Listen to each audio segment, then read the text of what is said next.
Kejadian pasal 38. Yehuda dan Tamar. Pada waktu itu, Yehuda meninggalkan saudara-saudaranya dan menumpang pada seorang Adulam yang namanya Hira. Di situ Yehuda melihat anak perempuan seorang Kanaan. Nama orang itu ialah Sua. Lalu Yehuda kawin dengan perempuan itu dan menghampirinya. Perempuan itu mengandung, lalu melahirkan seorang anak laki-laki dan menamai anak itu Er. Sesudah itu perempuan itu mengandung lagi, lalu melahirkan seorang anak laki-laki dan menamai anak itu Onan. Kemudian perempuan itu melahirkan seorang anak laki-laki sekali lagi dan menamai anak itu Shela. Yehuda sedang berada di Kesib ketika anak itu dilahirkan. Sesudah itu Yehuda mengambil bagi Er, anak sulungnya, seorang istri yang bernama Tamar. Tetapi Er, anak sulung Yehuda itu, adalah jahat di mata Tuhan. Maka Tuhan membunuh dia. Lalu berkatalah Yehuda kepada Onan, "Hampirilah istri kakakmu itu, kawinlah dengan dia sebagai ganti kakakmu, dan bangkitkanlah keturunan bagi kakakmu." Tetapi Onan tahu bahwa bukan ia yang empunya keturunannya nanti. Sebab itu setiap kali ia menghampiri istri kakaknya itu, ia membiarkan maninya terbuang, supaya ia jangan memberi keturunan kepada kakaknya. Tetapi yang dilakukannya itu adalah jahat di mata Tuhan. Maka Tuhan membunuh dia juga. Lalu berkatalah Yehuda kepada Tamar, menantunya itu, "Tinggallah sebagai janda di rumah ayahmu, sampai anakku Shela itu besar." Sebab pikirnya, jangan-jangan ia mati seperti kedua kakaknya itu. Maka pergilah Tamar dan tinggal di rumah ayahnya. Setelah beberapa lama, matilah anak Sua, istri Yehuda. Habis berkabung pergilah Yehuda ke Timna, kepada orang-orang yang menggunting bulu domba-dombanya, bersama dengan Hira, sahabatnya, orang Adulam itu.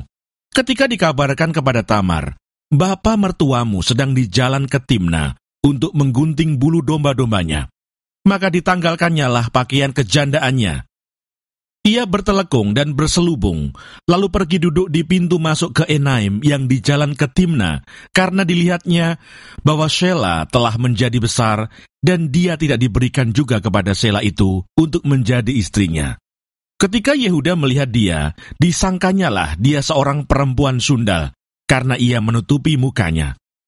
Lalu berpalinglah Yehuda mendapatkan perempuan yang di pinggir jalan itu serta berkata, "Marilah, aku mau menghampiri engkau." Sebab ia tidak tahu bahwa perempuan itu menantunya. Tanya perempuan itu, "Apakah yang akan kau berikan kepadaku jika engkau menghampiri aku?" Jawabnya, "Aku akan mengirimkan kepadamu seekor anak kambing dari kambing dombaku." Kata perempuan itu, "Asal engkau memberikan tanggungannya sampai engkau mengirimkannya kepadaku."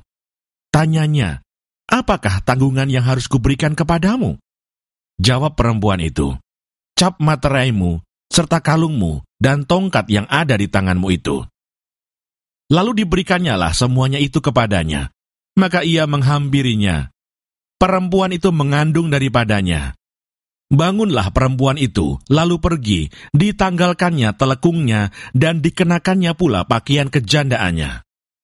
Adapun Yehuda, ia mengirimkan anak kambing itu dengan perantaraan sahabatnya, orang Adulam itu, untuk mengambil kembali tanggungannya dari tangan perempuan itu. Tetapi perempuan itu tidak dijumpainya lagi. Ia bertanya-tanya di tempat tinggal perempuan itu, "Di manakah perempuan jalang yang duduk tadinya di pinggir jalan di Enaim itu?" Jawab mereka, "Tidak ada di sini perempuan jalang." Kembalilah ia kepada Yehuda dan berkata, "Tidak ada kujumpai dia." Dan juga orang-orang di tempat itu berkata, "Tidak ada perempuan jalang di sini." Lalu berkatalah Yehuda, "Biarlah barang-barang itu dipegangnya, supaya kita jangan menjadi buah olok-olok orang. Sungguhlah anak kambing itu telah kukirimkan, tetapi engkau tidak menjumpai perempuan itu." Sesudah kira-kira 3 bulan dikabarkanlah kepada Yehuda, "Tamar menantumu bersundal, bahkan telah mengandung dari persundalannya itu." Lalu kata Yehuda, "Bawalah perempuan itu supaya dibakar." Waktu dibawa, perempuan itu menyuruh orang kepada mertuanya mengatakan, "Dari laki-laki yang empunya barang-barang inilah aku mengandung." Juga dikatakannya, "Periksalah siapa yang empunya cap meterai serta kalung dan tongkat ini?" Yehuda memeriksa barang-barang itu lalu berkata, "Bukan aku, tetapi perempuan itulah yang benar, karena memang aku tidak memberikan dia kepada Shelah anakku, dan ia tidak bersetubuh lagi dengan perempuan itu."